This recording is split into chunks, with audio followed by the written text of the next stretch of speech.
Hi, I'm Deboki and this is Okie Dokie Boki, and today I am going to be talking about the books that I read after I had my second miscarriage. For those of you who follow my channel, you may have noticed that I've taken a bit of a surprise break over the past 2 months and haven't been posting much, or really posting anything except for nonfiction book club, because earlier this year, I had my second miscarriage in less than a year. If you're here because you have found yourself in a similar situation, whether it is your first loss, second loss, third loss, whatever point you're at, or if your partner has suffered a miscarriage or someone you know, whatever it is, I'm really sorry for your loss. It fucking sucks, and I'm sorry that you're going through it as well.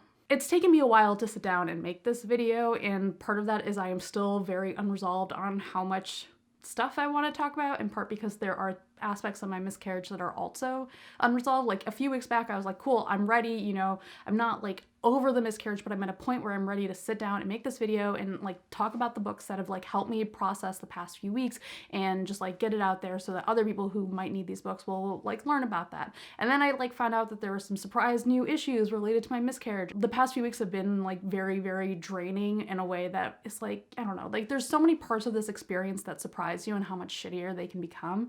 And that's kind of been where we've been at for the past few weeks. Knock on wood, those issues may hopefully not be as bad as we were initially afraid they were going to be, but it's going to still be some time before, I don't know, all those things get resolved. And so, I don't know, it's a lot. But I do kind of want to talk a little bit about my experience with this second loss, because one of the things that it's sort of really emphasized for me is that in the same way that every pregnancy is unique, every loss is unique as well. So some of you know, because maybe you've watched my video about this, but I had a miscarriage last summer. It was in August. I was about 5 to 6 weeks pregnant. It happened while I was traveling, and the whole thing became just very bad and prolonged because I was bleeding very, very excessively. Miscarriages can involve like bleeding heavily, but there is a point at which you go from bleeding heavily to bleeding to the point that you need medical attention. And that was the point that I was at. I actually passed out because I had had so much blood loss, had to go to the hospital, get a blood transfusion. I was pretty anemic for a few weeks there. So it was a lot to go through just because of how scary that whole situation was. And it was it was a traumatic experience, and it's something that really affected me when I found out that I was pregnant again, and has like affected the way that I process a lot of this miscarriage as well. So when I look back on the first miscarriage, a lot of what was so upsetting for me was really around the physical experience of it. By the time that I got to the hospital, the fact that I was having a miscarriage was both like so evident and so secondary to like what was actually going on, where like my health was at risk, that it just didn't immediately hit me, like the emotional aspect of it, the loss of it, until like later on. Like I hit that point where suddenly I was like, fuck, like this fucking sucks. Like I have lost something, like we have lost something. I am so sad. Like that didn't hit for a while because my immediate, like everything was just so caught up in how scary the whole process had been. And my experience with my second pregnancy loss is in some ways very different from that. So I found out I was pregnant in like around early December, and I had some spotting going on, but that's not necessarily a bad thing. And my doctors were great. My nurses were great. They had me come in just to do some like ultrasounds to make sure that everything was okay, like kind of have just like a little bit of like a reassurance that like, sure, you know, the spotting is happening, but you know, sometimes there's blood vessels doing things, like your body's going wild at that point. And so, you know, I had actually initially had a lot of anxiety at the start of that pregnancy, and I think kind of some of that is like my initial response to a lot of pregnancy hormones. I think early on is just anxiety. That's something that I think I'm like starting to suspect just about how my first trimester goes, because I'd had something similar happen in my first pregnancy, and like now I'm like, okay, I can see these pieces coming together. I'm an anxious person in general, but this was like next level anxiety for me, and I feel like it's because hormones are fucking weird. One of those like checks was at around 7 weeks. Everything looked great. So we just were like, okay, cool. It seems like everything is okay. Then I went in for my 12-week ultrasound, which is like, you know, end of first trimester, I was like really at that point of like, okay, cool, I think we've made it. I think we're there. I think, I think everything's going to be okay. And instead, when we showed up to do the ultrasound, like, man, it just, I knew because the tech was so quiet. The ultrasound tech was so quiet during the whole thing. And before, when she had been checking, like, she'd been like, yeah, like, look at that heartbeat, look at that. Instead, she said, she wasn't saying anything. And at that point, I was like, fuck, like, something's wrong. Like, you just, And basically, what we learned is that the fetus had stopped growing at around 8 weeks. There was no heartbeat. And so basically, yeah, I was having a miscarriage. And I've like thought about how to describe that moment a lot because it's like one of the most vivid memories I think I'll have about this whole experience, like of sitting in that room and kind of like realizing that something is probably wrong and waiting for the tech to say something to me, and when she says something, like confirming that something is wrong. And it's really hard to describe. And one of the words that I think of to describe that moment is void, because like it's just like everything suddenly just feels like a void, like everything. And it's a very surreal feeling, because I feel like, going into that appointment, for me at least, it's like you go in and you're like, you feel like you've been making this life. You feel like you've been making this thing that's going to become a baby, and it's going to be your baby, and it's going to be this thing that's going to fill up your whole life for the rest of your life. Like this thing you're making, this little baby that you're making is going to be everything.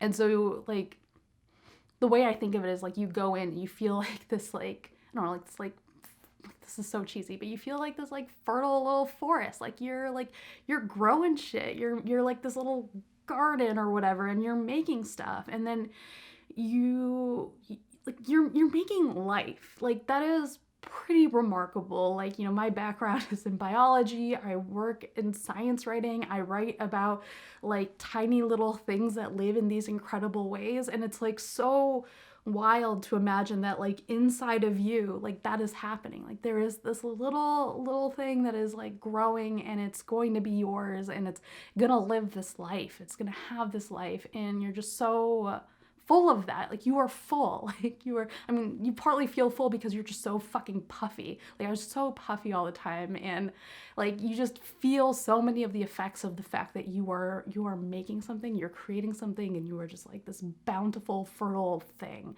And then you show up to this appointment, and instead what you find out is that you're a graveyard. Like the life that you thought you were making is no longer alive, and your body is the place where for now it's resting before it leaves. But then you don't even get that, because graveyards are places of rest. They're places where people get to stay as they're leaving. They're places where other people get to return to as a memorial. They're places to remember. They're places to be, and you don't get to be that. Like, because at the end of the day, like, you have to let this thing that was going to become your baby go. It's fucking bullshit. Like, I don't know, like, I feel like I've told this to people, because sometimes people will be like, like, are you okay talking about it? And I feel very okay talking about it, because if I don't talk about it, all I am is angry. And the thing that's the worst is that there's no one to be angry at. Like, you're just mad because it's fucking bullshit. Like, I didn't do anything wrong, right? Like I just showed up for my appointment and suddenly everything fucking sucked, And obviously, like, that's just the way that health and bodies go. But, when you are in the moment experiencing that, it's fucking bullshit. And to be clear, like when I say when I talk about this experience, I'm talking specifically about my own experience. I cannot possibly speak for everyone.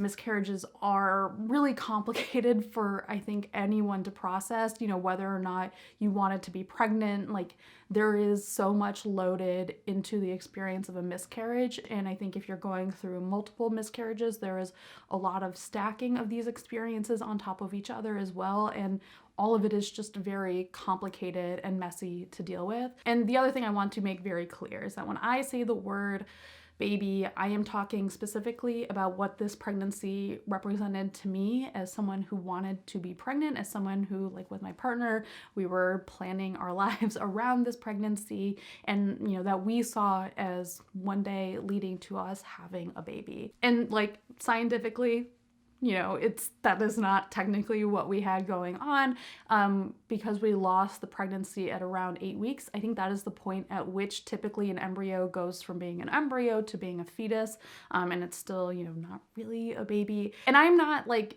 saying all that to be like a pedantic asshole to myself. I'm saying it because I do think that, like technically speaking, there is a really important distinction there. There are people who will use baby as like a really loaded way to basically emotionally manipulate people in the conversation around abortion, and to really make it seem like you are like killing a poor innocent baby when you are exercising your right to choose to have an abortion. I said this in my last video, but my experience of having a miscarriage has only made me more like adamantly pro-choice than I was before, because pregnancy is like such a massive undertaking physically, emotionally, financially, and I think it's just fucking cruel to force people to be pregnant. I think people should be allowed to use medically safe procedures to exercise control over their body in this way. So I really hate the way that people use language like baby to make that choice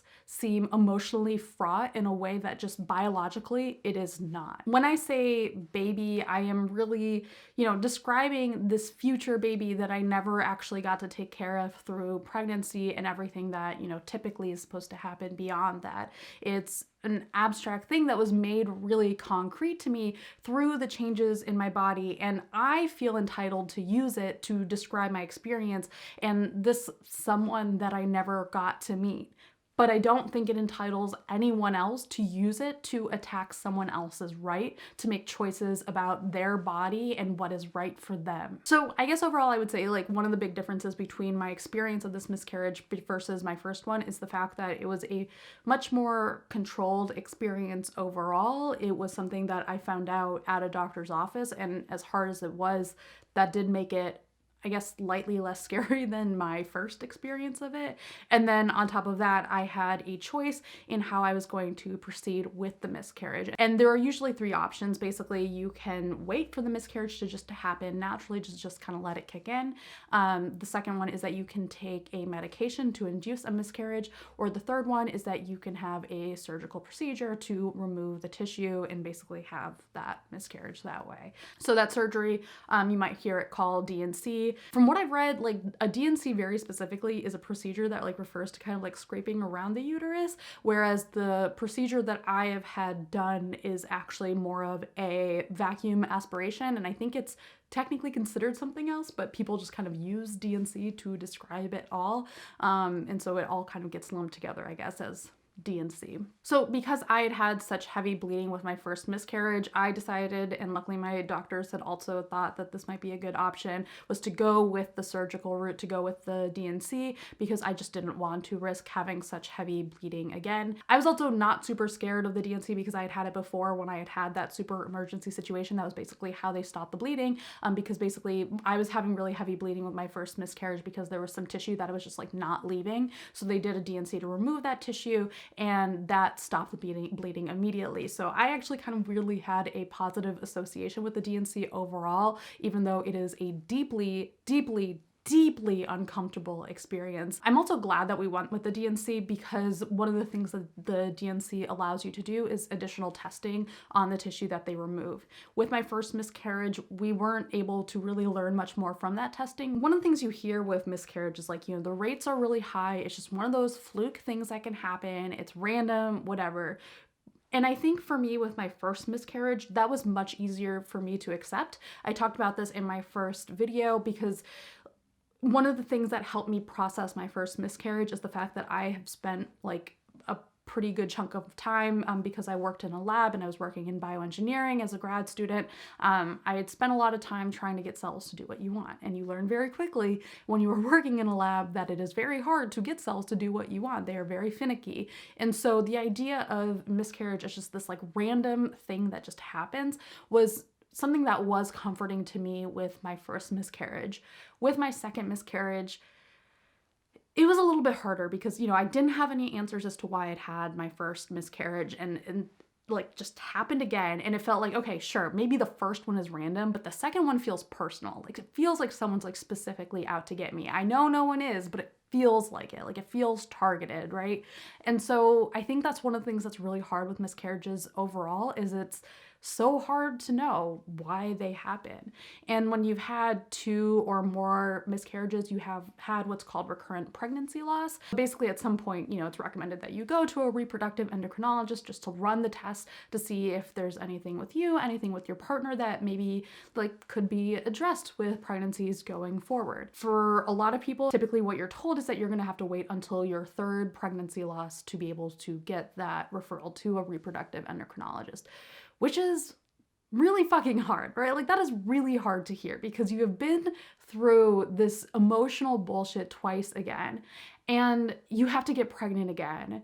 And you have to get pregnant with the uncertainty that there is something else that at least maybe fixable. I don't know, like maybe there's something that is out there that could be addressed, or maybe there's something serious, like maybe something you guys just don't know about yet, or maybe there's nothing, but like there is some possibility of an answer out there, and you just have to get pregnant again, knowing that you're not going to know that answer unless you have this super shitty thing happen to you, or you just get lucky. And I think when it, like for me, getting pregnant again and like having the first few weeks of my pregnancy be kind of consumed with anxiety over whether or not I was going to have a miscarriage, like that sucked enough, like just coming off of my first miscarriage.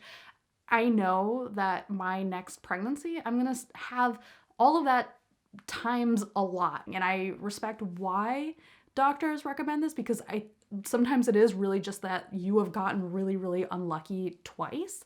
And so I understand the odds, I understand the trade-offs, the pros, the cons, weighing out all of the money that it like is required, the insurance bullshit you have to go through. I understand that. It's just that emotionally it is a lot to have to confront. And so anyways, the point of all that is just that like one of the things that I have personally found really difficult about miscarriage is just having to accept that level of uncertainty of just knowing that like you may never have an answer, and just having to be okay with that, even though like pregnancy is a thing that has happened like a bajillion times. Like it's just wild to me because every single one of us is here because someone got pregnant at some point, and yet pregnancy is something that is so poorly understood in so many aspects. There's a great article I was reading in Science recently about like how little we understand about what medications are okay for pregnant people to take or not take. And I feel like that is something that applies to so many things, right? Like it applies to food choices, lifestyle choices, all of these things. Like pregnancy is this thing that happens all the time and under such different circumstances for so many different people. And like that's maybe part of why it is so difficult to understand. And somehow you're supposed to just like embrace the fact that like your own losses are just one of a lot of losses that people like just aren't gonna really have a lot of answers for, even though again it is this thing that empirically happens all the fucking time. With the fact that one of the things that I find about miscarriage to be so hard is that lack of like certainty about anything.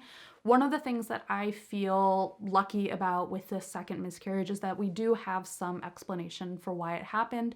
Because we did the genetic testing, we found out that the fetus was missing a sex chromosome. So this is something called Turner syndrome. And while there are babies who are born with Turner syndrome, my understanding, and I don't think they have very good numbers for this, but from what I understand, many, many pregnancies with Turner syndrome end in either miscarriage or stillbirth. So it is one of those weird genetic things that can just happen because DNA is fucking weird and biology is weird and everything is not this like neat, orderly progression of things. It is all just a mishmash of stuff coming together, and sometimes it comes together in one way, sometimes it comes together in another way, and we're all just kind of left, dealing with whatever it is that like happens, you know? The other thing I want to add in terms of things that I have found really difficult with miscarriage overall is this idea of trusting your body.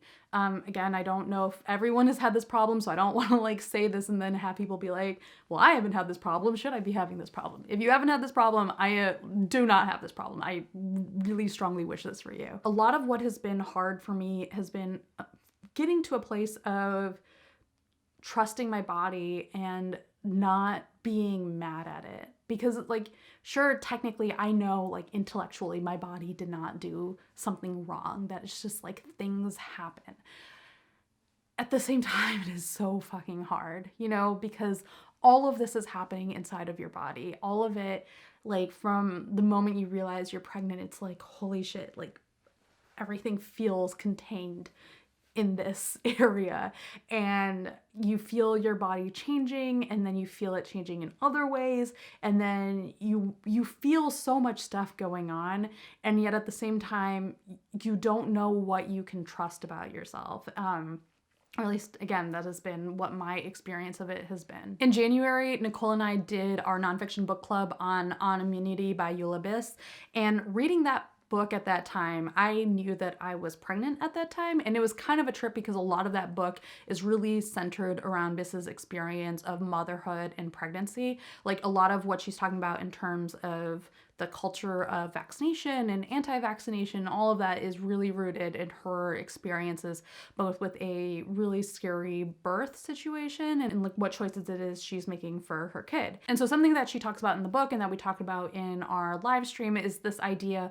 of intuition, and especially this idea of intuition is something that is so hard to pin down, particularly in the context of what a lot of us experience as a world very defined by Western medicine and science as it's done today. And you know, I am someone who grew up in like this, like, you know, this idea of like Western science, which to me was really, I guess a lot of it's just science, maybe modern day science. You know, I'm a science writer, so I spend a lot of time thinking about like, how do we convey science? How do we take things that are very tangible and observable and communicate them to people in ways that reaches their kind of, I don't know, like the things that they are invested in for whatever reason, like something personal, something that's based on curiosity, something economic, whatever it is, just like whatever it is that they're invested in, how do we connect that to things that, you know, we find out about through science? And I like that. I like the idea of being able to see things, to feel things being tangible. And even though I'm very open to the idea that we observe them in different ways and that there is not necessarily going to be this one universal truth that we're going to like land on, I like the idea that there is something clear and concrete that we can all kind of bear witness to, even if we're going to come to different conclusions based on what we see. But at the same time, I think the longer that I do this, the longer that I write about science and talk about it and like frame stories around science, the more clear it is to me that there are things that we are just like never gonna fully be able to convey in that way. Like that there are things that we are going to hit our limit on when it comes to like tangible, observable things, and that we're also going to hit our limit on in our ability to communicate them. The reason why I'm talking about intuition is because I feel like a lot of what I've had to grapple with over the past few months is really kind of coming to terms with listening to my body and being okay with it, and being okay with it not being okay. You know, with my first loss, especially being like in a really anemic state after, and having to be just like physically weak for a certain amount of time, that like in a way that I had not experienced before. That was like a lot of signals from my body that like really sent me into a panic. Like I talked about this in the live stream, but my first night back from the hospital, I was fully convinced I was having a heart attack because I just like my heart was beating so fast. And then the more I like centered in on my heart beating so fast, the scarier it became and the harder it beat. And so I actually went back to the hospital the next day because I was like, you just need to tell me that I'm okay, because I don't buy it. And so like my miscarriages have sent me back to therapy, and it's been genuinely a good thing, because one of the things that I have appreciated from talking to my therapist is like in that moment, I felt so fucking stupid. I felt like such a fucking idiot for going back to the doctor to be like, hey, I think I'm having a heart attack, and then being like, you just don't have a lot of blood in your body. But one of the things that like I feel like I got from talking to my therapist was like kind of appreciating the fact that like, look, Sure, you processed the signals incorrectly, but at the end of the day, your body, it was sending you a signal that it was not okay. And that was true. Like, that was completely accurate. My body was not okay. I was missing a huge chunk of blood, and so it was just not doing okay. And so I just needed to process that and listen to myself and trust myself with the fact that, like, some of these signals are going to be scary, and I have to trust myself with how I think about those signals. And yeah, sometimes I'm going to be wrong, but it's okay to be wrong about that.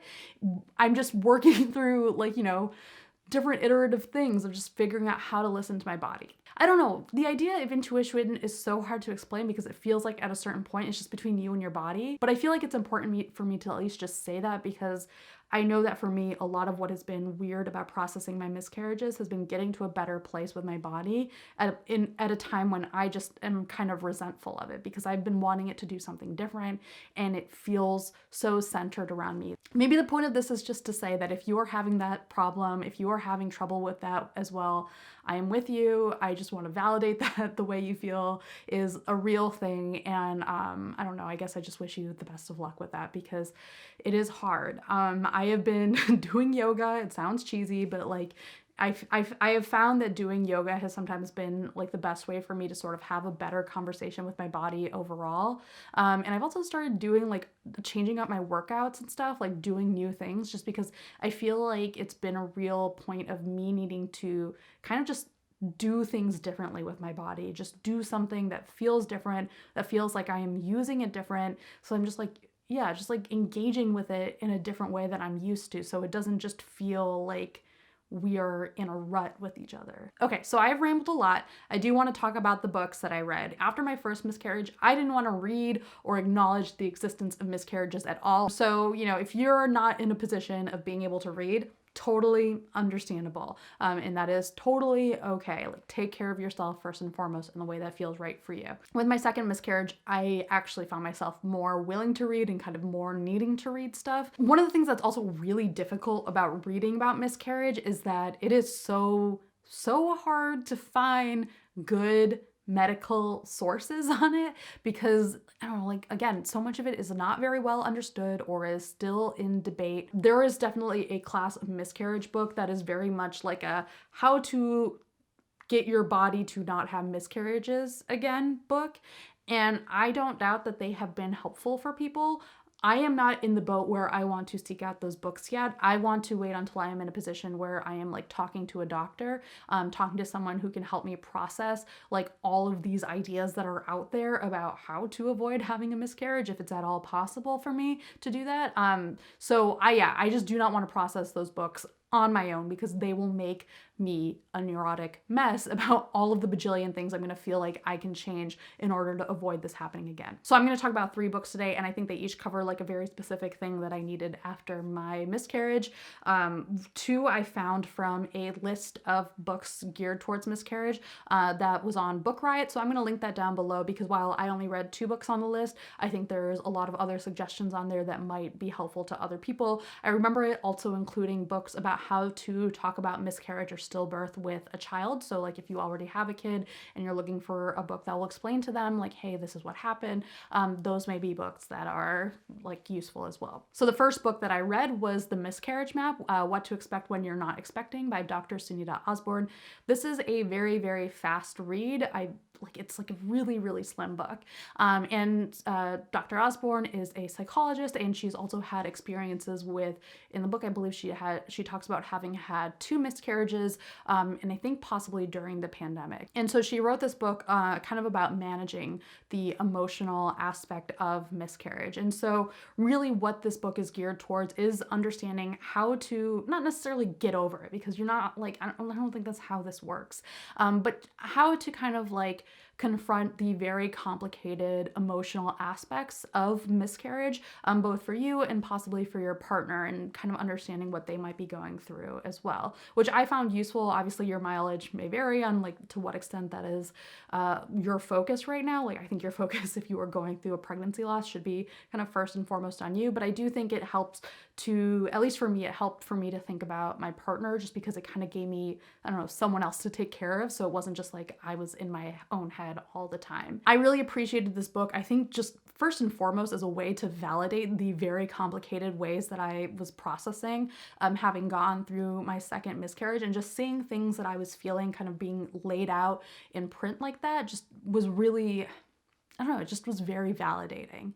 I will say that, again, like I said, I feel like every miscarriage is its own unique thing. So there are parts of this book that I didn't relate to as much, but I appreciate the fact that she was very honest about all of the different complicated aspects of coming off of a miscarriage. Especially one of the things that she talks about is her own really like frustrated, envious feelings towards other people who had had a pregnancy go to term. And while that has like not necessarily been a huge part of my experience with my miscarriage yet, I do think that it's like really, really helpful to see kind of her lay out that experience and how she processes a lot of that, both from like her own perspective and how she's also communicating that to us as a person who like works with like, you know, in a more therapy context, and kind of like processing, you know, I don't know, like in the therapy kind of way, what that means in terms of how she feels about everything related to the miscarriage overall, because all those feelings, like, you know, they don't have to be pretty. Like, you know, when you say things are complicated, it feels like that like kind of glosses over the fact that what we're really saying is that a lot of these feelings are just not pretty feelings. Like, you know, I might not have had that envy, but I've been resentful in other ways. I have been angry in a lot of ways, and in ways that like I don't like, you know, I have made this video, like there are things that I'm not going to lay out here for a public audience because they are my private things, and they're just like not a thing that I feel like I could helpfully process in a public way. And I appreciate the fact that this book exists as a way to sort of like talk through those feelings with what you're reading, and to kind of help, yeah, just feel like you're not alone in how you're feeling. Another book I read was Not Broken, An Approachable Guide to Miscarriage and Recurrent Pregnancy Loss by Dr. Lora Shahine. This is more actually the original kind of book that I was looking for. I wasn't originally looking for a book like The Miscarriage Map, but I did appreciate it once I read it. But what I was really looking for was, as someone who has now had 2 miscarriages, was a guide to understanding some of the medical issues that might be kind of underplaying the fact that I've had a recurrent pregnancy loss. And I think especially because I knew that it was going to be a while before I might potentially get to go to a reproductive endocrinologist, I wanted to at least understand what a reproductive endocrinologist might be looking for, or what they might be thinking about when they are talking to a potential patient. And this book is written by a reproductive endocrinologist, so in that way it was very, very much what I was looking for. I had done my own Googling down that vein of trying to understand, just like what the possible factors underlying a recurrent pregnancy loss are. But again, it is very hard to figure out what the sources are that you're going to feel okay with, what you're going to trust. You know, in the same way that pregnancy can lead you down so many avenues of thinking like everything is going to kill you, it feels like with miscarriage, if you do these searches with a certain kind of anxiety mindset that I have, you'll like start to feel like everything is possibly behind your miscarriage. I found like sources that were like butter is associated with miscarriage, and you're like, oh my fucking God, like stop it. Stop making people think everything is going to lead to a fucking miscarriage, right? So it is very frustrating to go down that path. That's why I ended up deciding to just focus on this book for now. And I just really appreciated the way that she laid out like the different medical factors that can be at play, the different treatments that might be kind of available to people if they end up finding out that some of those issues are, you know, the things that might be relating to their miscarriage. She also talks about Eastern medicine approaches, which I appreciated because I think her goal is not to say that, you know, there is one specific thing that is going to fix this for everyone, but to kind of lay out the fact that, you know, there are a lot of ways to approach health. And I think a thing you learn very quickly, like if you are someone who is pregnant and is navigating what choices you're going to make with a doctor, OBGYN, midwife, doula, all of these things, you start to learn that, yeah, there are a lot of different philosophies of medicine, and it's easy to think that there is one strict lane for what you are looking for.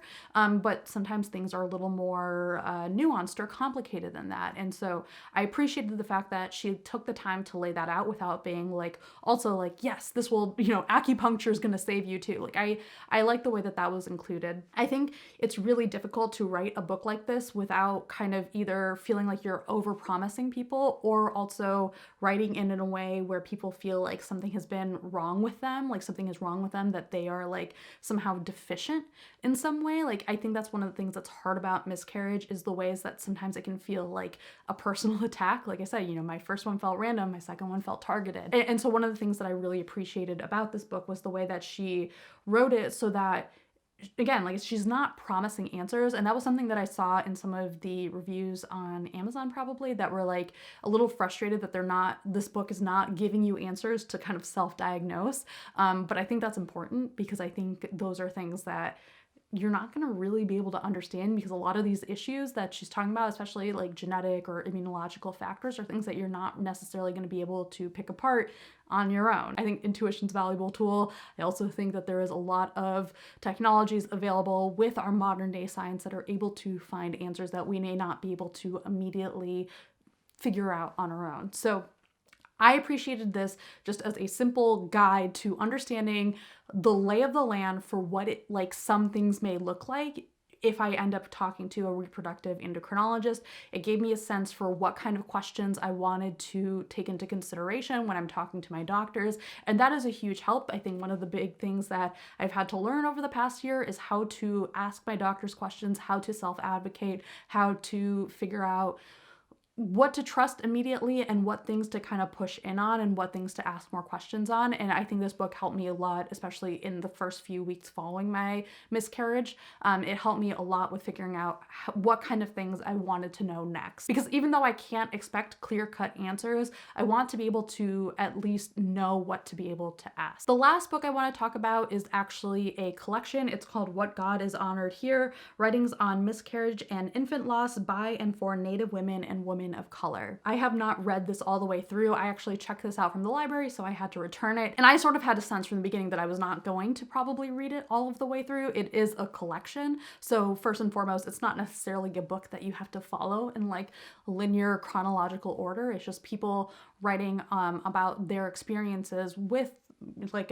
infant loss, with pregnancy loss. So, you know, that's a thing that is going to cover a lot of different kind of ground depending on what people are talking about, how they're talking about it. And it's not necessarily, you know, something like the Not Broken book, where my goal with that book was to get as much information as possible. My goal with this book was just to feel like I was in a group, like just to feel like I was with people who understood. And so it was a book that I couldn't always turn to, but when I needed it, it was the exact right book. Like I remember having one night where like a lot of feelings were just hitting me all at once, and I was just very sad, and I just needed a place to be sad, and this was the book that gave me that place to be sad. And I just like kind of jumped around. I went to a few different chapters and read them, and I just was like crying and reading, and it was like exactly what I needed. So the first two books I feel like are very much about kind of like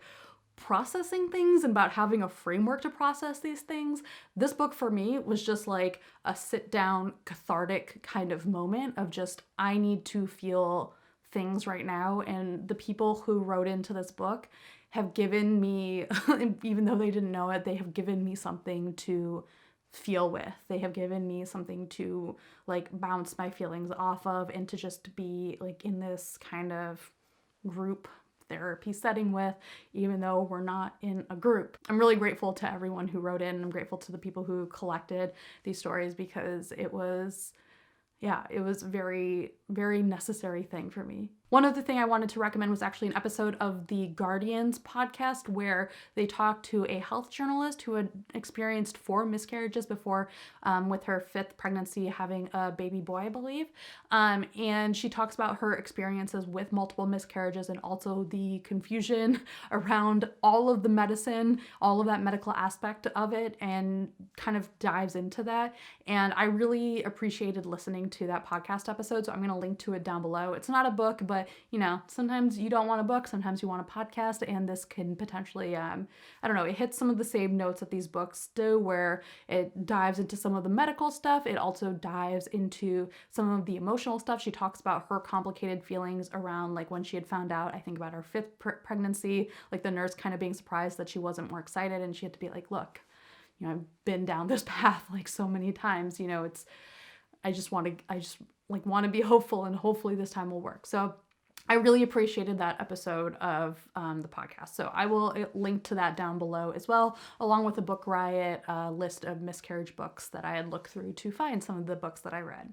So I hope if you are going through this, that these books are helpful. I hope they help you find, I don't know about peace, but I hope they help you find something in all of this that feels okay. Because I don't know, it sucks. And doing this video has been a thing that has been, I don't know, like big on my mind, and it feels good to have unleashed a lot. I have definitely edited out a lot of me crying because I don't like to cry in front of strangers, but also, I don't know, I've done a lot of crying in front of strangers in the past year thanks to this. So yeah, it's hard, but there are things, and I hope that if you're going through it, that you've also found something that has been good for you, not like a silver liner or anything, but I hope that through all of the bullshit, that there's still something good for you in everything else.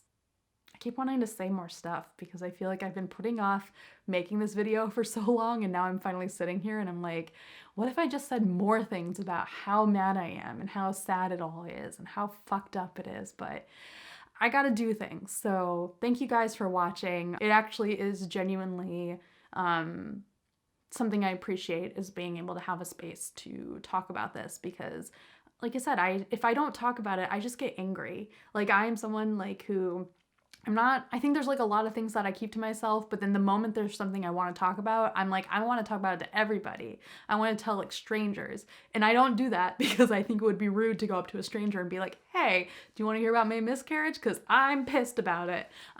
So this is my slightly more polite version of that. So thank you guys for listening. I really, really appreciate it. And I will also be returning to making my standard book-related content, more strictly book-related content, pretty soon. So yeah, bye.